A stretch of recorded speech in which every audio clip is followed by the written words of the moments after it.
গুরুত্বপূর্ণ একটি বিষয় নামাজের জন্য, যেটা আমাদের জন্য দৈনন্দিন ৫ বার আমাদের জন্য প্রয়োজন।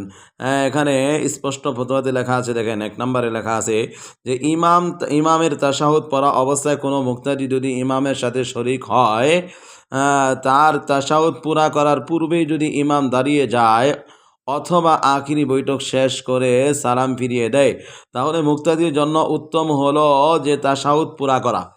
মানে এই কথাটা হচ্ছে স্পষ্ট এটা, যে আপনি যখন নামাজের শরিক হলেন, ইমাম সাহেব যদি আখিরি বৈঠক থাকে, যদি সালাম ফিরিয়ে দেয়, তাহলে আপনি তাশাহুদ পূর্ণ করে সালাম ফিরাবেন।